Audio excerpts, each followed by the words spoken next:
Welcome to the channel, guys. This is me, Krasask, and today we are going to spin Gilgamesh Wheel. The Wheel of Fortune came out today morning, and today's Wheel of Fortune is actually supposed to be for leadership commanders such as Trajan, Lysis, and Charlemagne. But Gilgamesh being a new commander that was recently released, he will be included together with those commanders. And today we're going to spin. As you know, I'm an archer main or an archer favored guy. So, and the Gilgamesh is a great legendary archer commander. Plus, today we are going to spin only 7 times. Total, we'll only spin 10 times because we don't have many gems left. On that note, you should either spin 10 times or only 100 times because that's the only way you can get the best out of spinning a wheel. As an F2B player, I say spin only 10 times. Today we'll only spend 7 because we get 3 free spins every day, or each day for the next 3 days will be online.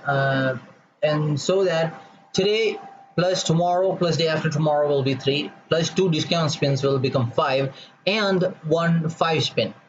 That'll make it 10. That's what we're gonna do for a total of 4,400 gems. So today we're gonna spin 7 times, which is 1 free spin, 1 discount spin, and 1 5 spin.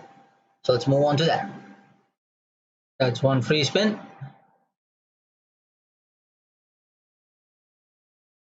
Alright, 8 hours speed ups, no problem. I mean, we'll get the 8 heads at least once when we spend the 10 times, hopefully. So the discount spin now.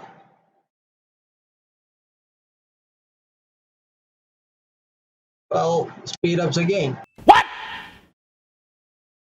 But no worries. Now all we have left to do is our 5 spin, and once that is done, we will have 7 spins done today. After this, we have 2 more days left, but I'm not gonna bore you guys with all that spinning. I'm just gonna skip right to where we have the opportunity to summon, or we have enough heads to summon Gilgamesh. Well, look at that. We got 8 heads. So, including the 5 heads we get from the chest, that'll be 13 heads. So, we are all ready to summon him when we get to the final day, which is the 3rd day. Like I said, I'm not going to bore you guys. Let's skip to the part where we are going to summon him right away. 2,000 years later. And here we are at the present, and he is all ready to be summoned. And the first things we'll be doing is maxing him out in his level. That is, we have to hit level 60 first. Then we have to upgrade his talents, put his talents in the right trees. I'll show you which trees I'm going for. Then we'll test out our commanders in field. I have a friend who has agreed to help me with this. Our test is not going to be about the pairings. It's only to check how Gilgamesh's skills and talents work. That's about it. Apart from that, we will also test out his debuff skill, his healing debuff skill, which does damage while enemy heals. This is actually done using Richard from a T5 player to make full extent out of it. With that, we're gonna start putting the XP tomes and leveling him up, and also using the stars to get him to level 60. We have enough stars and XP tomes to get him to 60 easy. So let's just speed this part out. It's boring.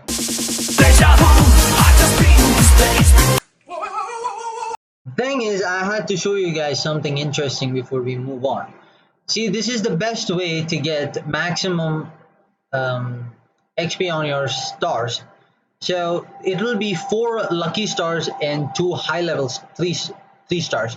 Now, the reason I say this is because, as you can see up above, there is 90% luck and 3,200 star XP. So this is the best possible one for any for upgrading star level for a legendary commander.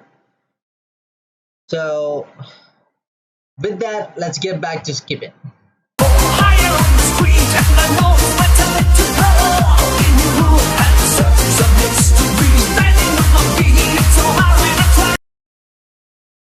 With that, we have hit level 60.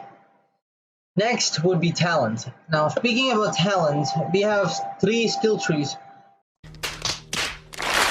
I mean, three talent trees for Gilgamesh, which would include conquering, skill, and archers. Now, as about where we're going to put our talents in, the first one would be Moment of Triumph and Buckler Shield. These two are important. I need them because of the reduction on counterattack damage, and this skill, which gives out at max, it will give out 9% damage at all damage at when your troop is at 90% strength, which is a great thing. Because about the first skill, while when your troops' first skill is going to go off of both your commanders, your troops will be at 90% strength, which means it will be doing 9% more damage when this happens, plus the normal attack damage and counter attack if there is any. Moving on to the skill tree, we have to do Rejuvenate first, which gives out maximum rage for our commander. Then would be the Latent Power, which gives out 6% skill damage, and then to Heraldic Shield, and after that would be Tactical Mastery. Now, the skill tree is important because it gives out a lot of rage and skill damage. Now, both the skill damage and the rage is important for our commanders because if you need to do more skill damage, you need your rage meter to fill up faster. For that, Rejuvenate and the skill tree helps a lot.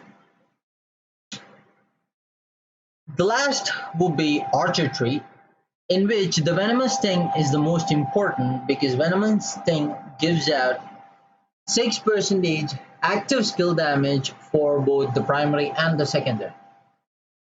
So any commander that does a lot of skill damage will need these things, including the Razor Sharp skill, which again gives out rage.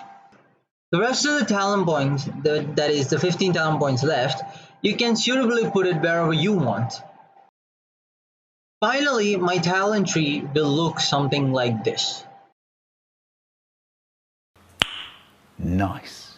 With that out of the way, we're going to put our equipment or shift our equipment from Kusunoki to Gilgamesh.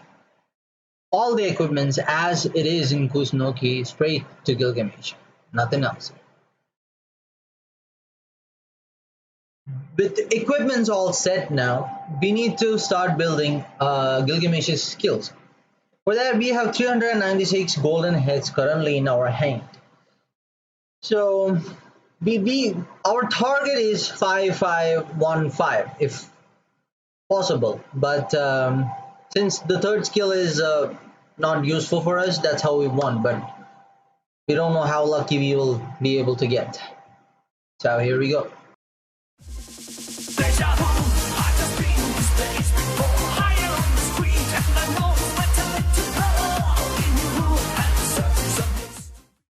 Unfortunately, even with all this excitement going on, we couldn't hit 5515. So we're gonna use a skill reset and see if we'll get lucky this time. So we're gonna save that and here we go.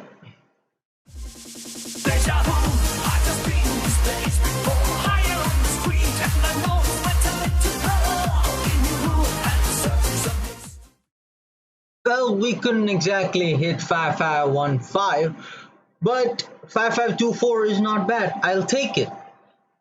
So with that, our Gilgamesh is set and ready to fight any fight anybody can throw at us. Now I'm gonna show you a little bit of dueling between me and my friend. So let's hurry and get to that. So this is a duel between my Gilga YSG and his Guan Yu, Alex. As you saw, at the start of the fight, I'm doing quite a decent amount of normal attack damage and skill damage. This is due to our Conquering talent, which gives 9% more attack when our health is about 90%. Also, at the start of the duel, we were taking more hits from Guan Yu than what we were giving him back. But if you saw there, Guan Yu, you can rewind it a little bit. Guan Yu took 7k damage first, and then following took 6k damage as soon as Guan Yu's health got below 50%. This is mainly due to Gilgamesh's second skill that has 20% more attack while your enemy's health is below 50%. But as soon as our Guan Yu's health hit below 50, we started doing more damage than he was doing on us. Now Gilgamesh shines there. Gilgamesh shines when the enemy's health is below 50%. That's why having the Conquering talent, where we are able to do 9% more attack while our health is above 90%, is important for us, because we have to make our enemy reach 50% as fast as we can. If our commanders, both of our primary commanders, were expertised and we had max tech, both of us, the results could be different depending on depending on all of that. So I can't completely tell you that these pairs, either of the pairs, are working against or are not working good with each other or anything like that. All I want to show you guys is how Gilgamesh's skills or talents work in a duel. That's all I'm telling you. I'm not telling you how the pair works. No, that's not what I'm showing you guys. So don't misunderstand that. Please do not misunderstand that. All you guys have to take from this duel is how Gilgamesh's skills work in a fight. That's about it. I'm not speaking about YSG or Guan Yu or Lex. I'm not talking about anybody at all.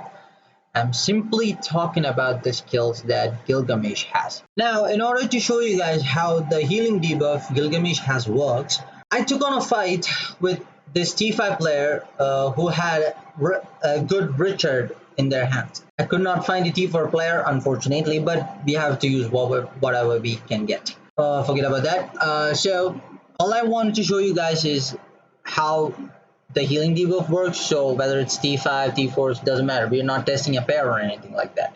If you watch the exact moment where Richard's skill is going off, you can also see, along with his healing, he's getting damage, the red numbers.